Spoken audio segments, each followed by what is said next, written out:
Hello YouTube, Message in the Bottle here with another video. Now, in this video, I wanted to make a follow-up of what I discussed last time. In my last video, I mentioned that I wanted to discuss about my paranoia because as I was growing up, you could say that I developed a fear of authority, and in a twisted irony, I wanted to break away from that authority, but I didn't know how. And it has to do with the combination of my parents being bad parents. Like they tried. I'll admit they tried, but there were moments in my childhood where I felt like I was neglected, and it made it even worse when now as an adult I had conversation with my medical um, im- staff that took care of me.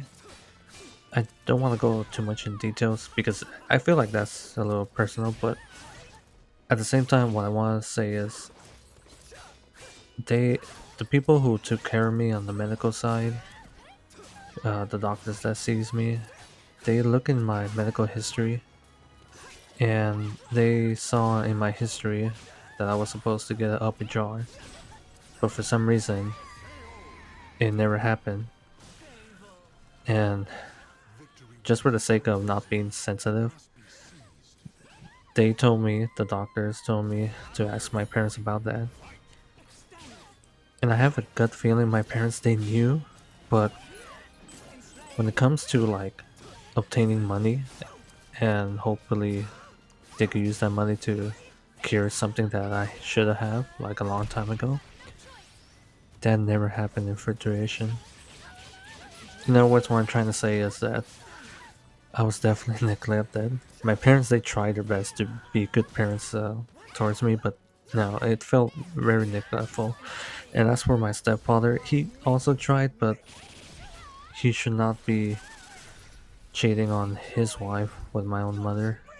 Like when I was growing up, I noticed a lot of drama that flew over my head. Now, as an adult, I understood why. It's because my mother cheated on my father, my biological father, with my stepfather, and my stepfather cheated on his wife with my mother. And as you can imagine, that's super dysfunctional for a family. And there was a lot of drama, a lot of backstab. So I really did have a bad childhood. Not gonna deny it. I also developed paranoia because in my own eyes, I witnessed a lot of horrible stuff in my childhood because grew up in a very ghetto area, in an area that was very not safe. And I clearly remember that. I clearly remember seeing um, shootouts between rival groups. And I grew up in a very big city, by the way. For those who curious what city it was literally Los Angeles. Los Angeles is a huge, huge city. 18 million people lives there, according to Google. In terms of Greater Los Angeles, if you Google it, it will tell you it's not 18 million. It's 3 point something million. But that's only the central Los Angeles. It's not counting the Greater Los Angeles. If it's counting the Greater Los Angeles, then yes, it is 18 million people that lives in Greater Los Angeles. And I literally grew up in the worst part of LA, and I've seen with my own eyes a lot of horrific stuff. My parents, once again, they tried their best, but they failed because they made poor choices. And when I look back at those choices that they made, I realized my parents they were very childish in their own way. Me personally, as of right now, as an adult, I am childish. I will admit that in my own way. But because I am self-aware of my own flaws and the mistakes I made in the past, which they were huge learning learning moments for me, I realized I gotta do better and make better choices. So going back, because once again I'm going off the rail here, I I developed a paranoia throughout my childhood because I've seen a lot of bad stuff, and I try my best to be a good person because growing up in those bad areas, when I see people retaliate, and when I say retaliate, I mean like really retaliate, it ends up very badly, super badly to the point where someone suffers.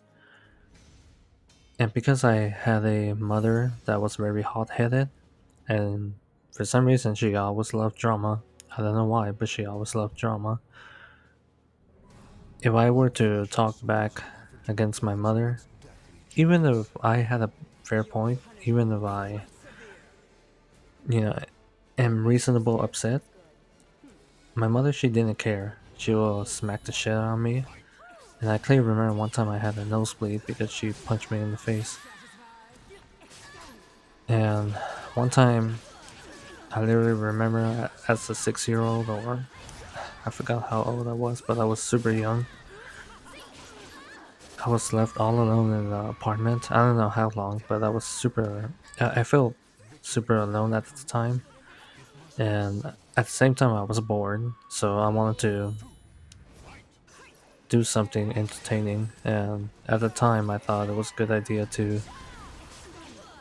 open the apartment door and say hello to the neighbors. And when my mother came back, she saw that I left the door open, and she was super, super pissed. So pissed that she took the knife and threatened to essentially stab me, but she never did that because obviously the consequences will be dire. And my mother, again, she had that hot headedness. One time, I clearly remember when my mother won a lawsuit against her employees. She tried to make the house bigger to increase the value of her house. And one time, the construction workers, they wanted to use the bathroom, but I told them I can't open the door because my mother clearly instructed me to not open the door. And the guy, he was being aggressive, and I clearly remember I got scared because the guy was aggressive. So I opened the door and he used the bathroom. I told my mother about it, and my mother smacked the shit out of me. And now I had to stay in the house, pretend that I'm not there, even if the construction worker knocks on the door. And the reason why my mother wasn't there and present when the construction worker was being aggressive is because my mother has a habit of leaving me alone in the house. So, yeah, there's nothing I can do like that. That's why in my last video I was saying that I'm kind of used to it. I'm kind of used to being alone, isolated, because that was essentially my childhood. The last time I properly socialized was elementary school, and I clearly remember a childhood friend. His name was Jesse, and I hang out with him. I clearly remember I hang out with him, and Jesse, he was very aggressive because similar to me, he also had a bad childhood. But the difference between me and him is that me, I was more meek, like I was more passive. I didn't want to fight anybody. I didn't want to engage in violence, and I try my best to be a nice guy because I don't want any drama. I really don't. But Jesse, I clearly remember he had anger issue, and he would get into a lot of fights. I clearly remember he lashed out to other kids in the playground, and he literally gets into a fight. But Jesse, he respected me because me and him, we played with each other a lot, especially tetherball. Tetherball is something I clearly remember in my childhood. If you guys don't know what tetherball is basically a ball that has a rope attached to it, and the rope itself is attached to a pole, and all you do is just hit it and just hit at each other. And I clearly remember I play with Jesse a lot, and because Jesse he likes me, whenever a kid, you know, picks on me, he will intervene and say, "Hey, leave him alone. Otherwise, I'm gonna kick your ass." So I clearly remember that. But yeah, that was the last time I properly socialized, and ever since then it was like downhill from there, because my parents they had a habit of isolating to with me, and now that I'm grown a grown ass man that's socially stunted, my parents are haunted by the fact that what they did to me. It had an effect, and same thing with my siblings. But the only sibling that escaped from this tragedy was my baby brother, which is the youngest sibling. My youngest sibling, he has a far, far better childhood, and that's because my parents they realized their mistake and they don't want to repeat the same mistake with me. Me, you could say too late for that because in your childhood it will follow you throughout your adult years, and one of the things that followed me was paranoia. Aside from growing up in a bad neighborhood, aside from having a mother with an anger issue, I did fear, well, not fear, but more like I really did not want to have any drama. So I tried to be you could say a yes man or people pleaser, but I did that because I did not want to have any drama. And the reason why I have this like obsession of avoiding drama is because I grew up witnessing my own mother being a hothead, being very combative, and sometimes she go physical on people. I literally remember one time she got upset with a stranger at a parking lot, and this is when I was like 6 years old, and I had to be with my mother because my mother realized she can't leave me at the house all this freaking time, and I hated it. You know, I hate being alone by myself, but eventually I got used to it. And my mother, she took me to a shopping place at the ghetto area, and I clearly remember she got into a fight with a random stranger, and both of them brawl. I literally witnessed them. I clearly remember they were pulling each other hair while brawling, and my mother, she had, I forgot, some kind of weird weapon in the car of the cabinet. It's like a ring with a little sharp blade at it, and my mother was wearing that ring. So when she got into a brawl, pulling the woman's hair at the parking lot, she managed to make the woman bleed. And I clearly remember a bunch of guys out of nowhere. They stopped my mother and the other person from fighting each other, and that my mother, that was that, and she went back to the car and drove away. We drove away.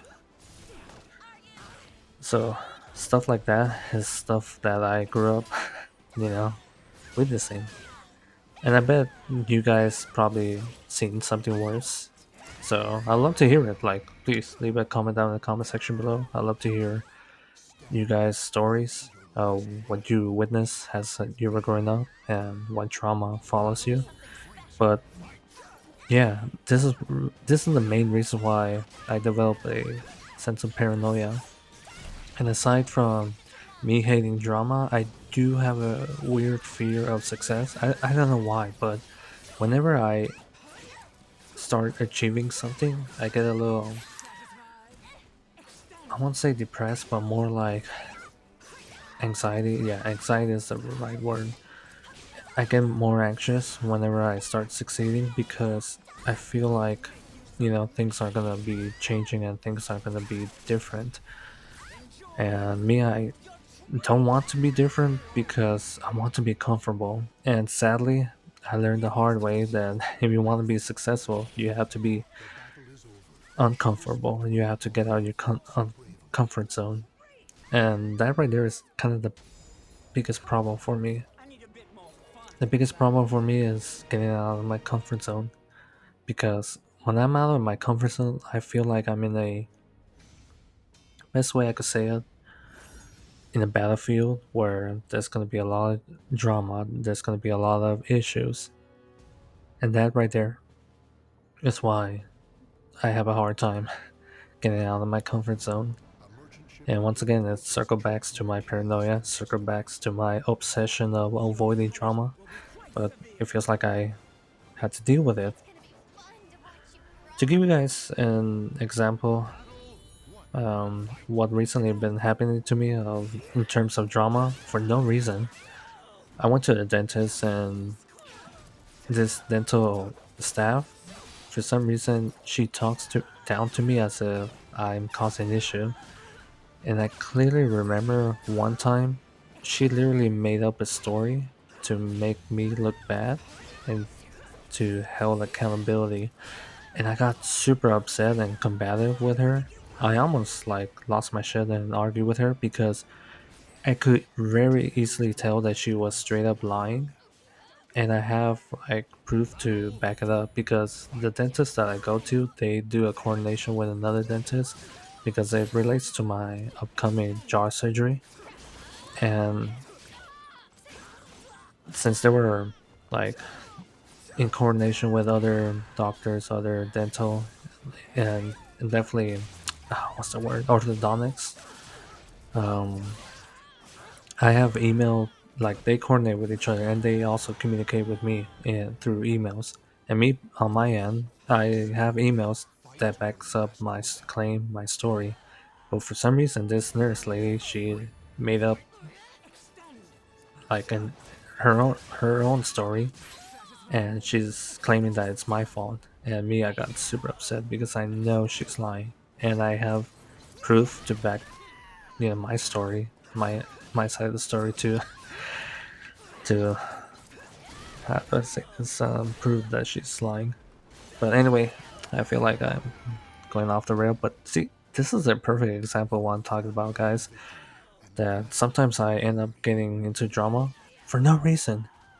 And sadly, though, in my childhood, I witnessed a lot of drama and I try my best to avoid it. But it feels like I'm gonna end up with drama anyways. But I clearly remember that I was helpless, especially against my mother. And my mother, I think that's the main reason why I developed this sense of, well, what I said in my last video. I am desperate to experience something real, but I am not desperate to accept something fake. And I had to thank my mother for giving me that horrendous trauma. But I clearly remember there was a moment where my mother felt super guilty, and that guilt was because I was isolated for many times in my childhood. One time after me graduating high school, all I did was play video games. That's all I was doing. I basically shut myself in my room at the house and just played TF2. I was playing video games after video games, and my mother, she decided to take me out of the house and you know uh, be out, be with the family. And my mother, she cried because she was kind of scared that this is gonna become the norm for me. And I'm gonna be honest, here. I feel like it's far too late for that because when I was a little child, I clearly remember I saw my neighbor playing with another neighbor, and those neighbors, I did hang out with them. I knew them, all that jazz. I knew their family, and I remember I wanted to play with them, but for some reason, I totally forgot what was the reason, but my mother, she did not let me, and I ended up crying. I clearly remember that. I ended up crying because I wanted to play with a group of kids, but my mother did not let me for some reason. And now that looking throughout my childhood, that was basically the norm, being isolated. At the time, my parents, they were so busy with their own shit that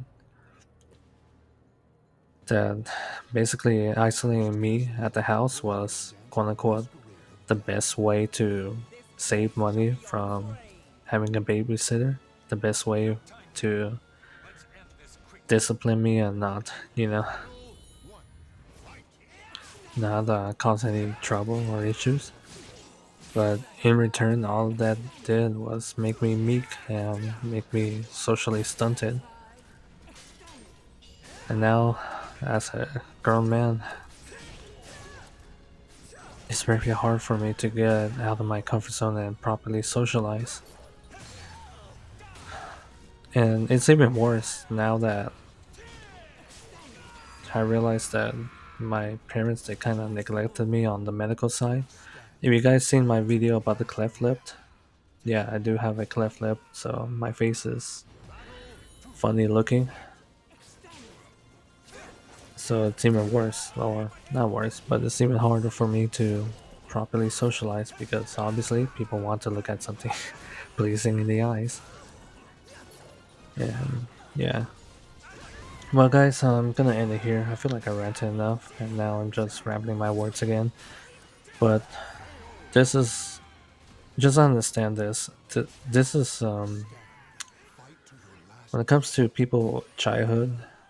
This is one of the biggest deals that follows you through your adulthood. One of my favorite stories in fiction, especially that I'm a huge Warhammer 40k fan, is Reboot Gilliman story.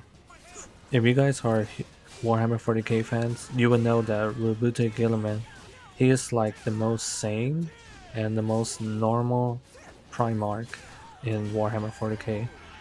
And the reason why was because of his childhood. I repeat, his childhood. Now, all the Primarchs, they have, their own stories and they have their own childhood. But you're gonna notice the ones, and I feel like this is intentional because the creators of the Warhammer 40k universe, they understand the basics of human psychology. I repeat, they understand the basics of human psychology. So in Warhammer 40k, the most craziest Primarch was Conrad Curse from the Night Lords. And the main reason why he was crazy and the main reason why he was kind of like antisocial, a very weirdo, socially stunted guy is because he had a horrible, horrible childhood. And Rebooted Gilman, since he's like the most sane, rational, and who am I compare? Sane, rational Primarch is because he had a fantastic childhood. He grew up with parents that truly care about him. And in return, Rebooted Gilman cared about his parents. He even listened to his mother, even when he was pissed off at something. And because of that, Rebooted Gilliman grew up to be like the most sanest, normal, plain Primarch. Even the Warhammer 40k lore, like if you read about Rebooted Gilliman, they literally tell you that the readers that he's like the most plain, normal Primarch out of all Primarchs. So basically, the point I'm trying to say is that yes, your childhood will affect you. Keep that in mind.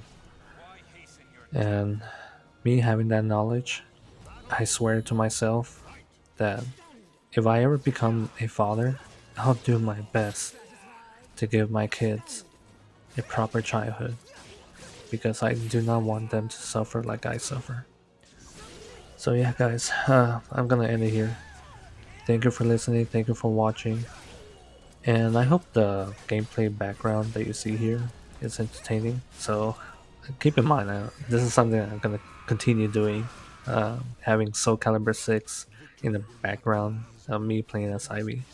And of course, please leave a comment down in the comment section below. I'd love to hear your thoughts. And yeah, like and subscribe, all that jazz. Message in the bottle, over and out.